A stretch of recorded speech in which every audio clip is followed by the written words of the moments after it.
Morning everybody. आज हम start करेंगे रीजनिंग इस समय मुझे लगता है कि सभी एग्जाम में एक इम्पॉर्टेंट पोर्शन के रूप में उभर कर आया है। और अगर हम रीजनिंग की बात करें तो रीजनिंग को बेसिकली डिवाइड किया जाता था दो पार्ट्स में। हम इसे कहते हैं वर्बल रीजनिंग पहला पार्ट और सेकंड नॉन वर्बल रीजनिंग।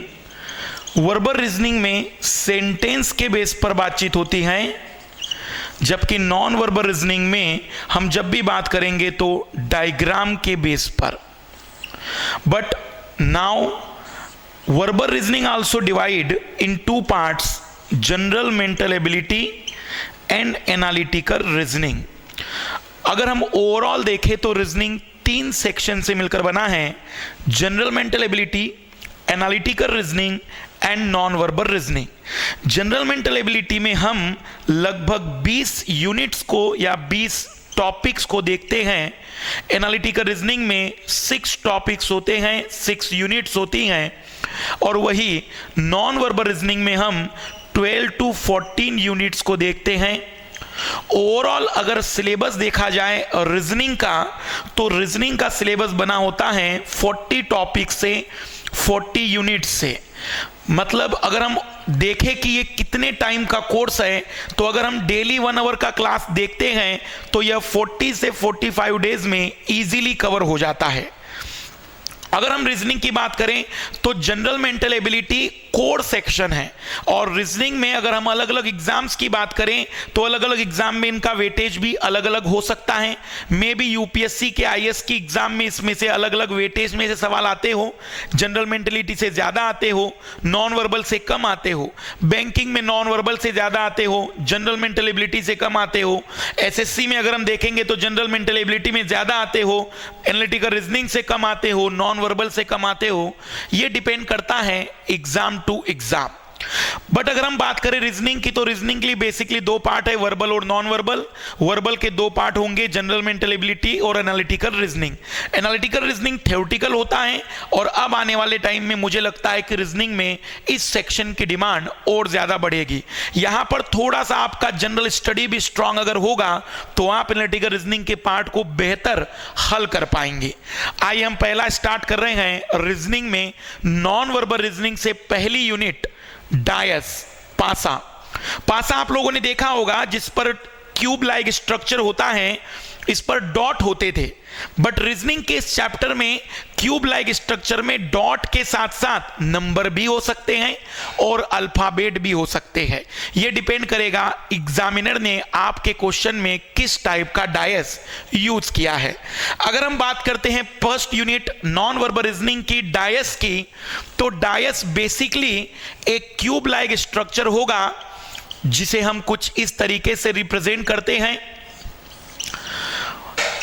लेकिन अगर एग्जाम की बात करें तो एग्जाम हॉल में एग्जामिनर आपसे कभी भी डायग्राम इस तरीके का शो नहीं कराएगा, क्योंकि अगर इस टाइप का डायग्राम उसने एग्जाम में शो किया देन वो फिर पूछेगा क्या।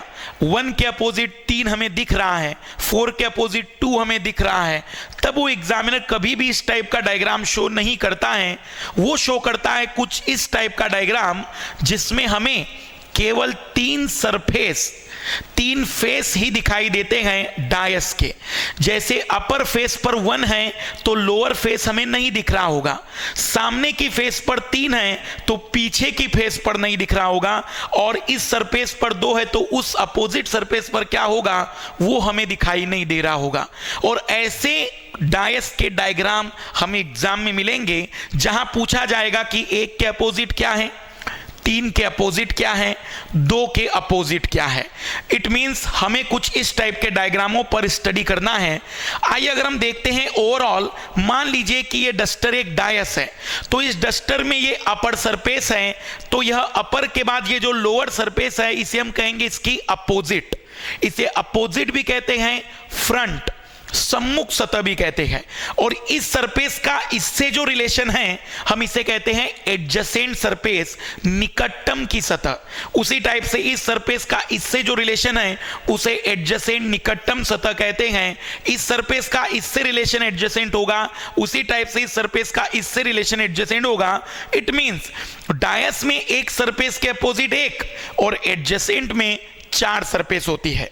क्या क्लियर हो रहा है आप लोगों को? जैसे देखिएगा फिर से, मुझे बताइए कि अगर ये ऊपर की सरफेस मैं कहूं तो इसकी अपोजिट क्या होगी? अब दिस सरफेस, बिल्कुल। और ये जो चारों सरफेस है इट इज ए एडजेसेंट, निकटतम सतह कहलाएगी। इट मींस पासे में डायस में 2 तरीके के लोग होते हैं, या तो वो अपोजिट होते हैं या तो वह एडजेसेंट होते हैं। और ऐसे सिचुएशन में सवाल मेनली आपको अपोजिट पर पूछा जाता है। आपसे पूछा जाता है कि सरफेस के अपोजिट कौन सा नंबर, कौन सी सरफेस होगी। जरा ध्यान से देखें, सपोज करिए कि यही डायस का डायग्राम था, यहां पर 1 बनाया गया था, यहां पर 3 बनाया गया था और यहां पर 2 था। तो आप मुझे बताइए कि इस 3 का 2 से क्या रिलेशन होगा? हम कहेंगे एडजेसेंट का। इस 1 का 3 से क्या रिलेशन होगा? हम कहेंगे एडजेसेंट का। इस 1 का 2 से क्या रिलेशन होगा? एडजेसेंट का। इट मींस ये तीनों सरफेस एक दूसरे की क्या है? एडजेसेंट है। इट मींस मैं ये कह सकता हूं कि एग्जामिनर जो डायग्राम बनाता है, इस डायग्राम में जो तीनों सरफेस शो की जाती हैं, this all surface are adjacent to each other. ये सभी सरफेस एक दूसरे की एडजेसेंट सरफेस होती है। इट मींस हमारे पास जो डायग्राम होंगे उनमें अपोजिट सरफेस हमें नहीं दिखती है, वही हमसे पूछा जाता है। ये बेसिक हमने क्या सीखा? हमने सीखा है कि डायस में 2 तरीके के लोग होते हैं, या तो अपोजिट सरफेस होती हैं या उसके एडजेसेंट 4 सरफेस होती है। अगर हम बात करते हैं डायस की, तो डायस को बेसिकली डिवाइड किया जाता है 2 पार्ट में। पहला कहलाता है normal dice. It is also called non standard dice. पहले वाले पार्ट को नॉर्मल डायस या नॉन स्टैंडर्ड डायस भी कहते हैं, जबकि सेकंड को कहते हैं स्टैंडर्ड डायस।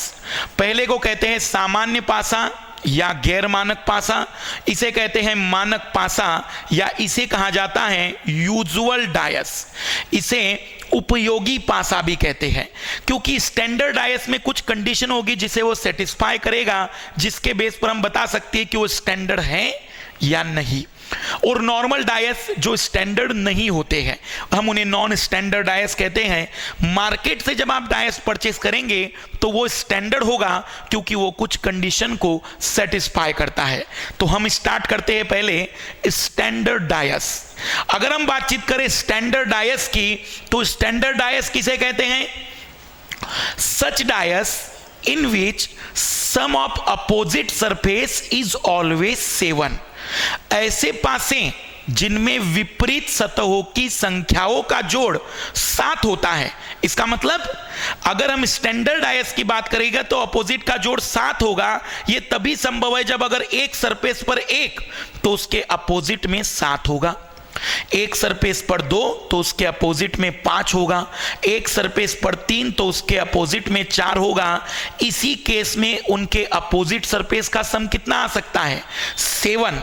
इसलिए जब भी हमसे कोई कहेगा स्टैंडर्ड डायस, तो फिर डिफाइन क्या करना है?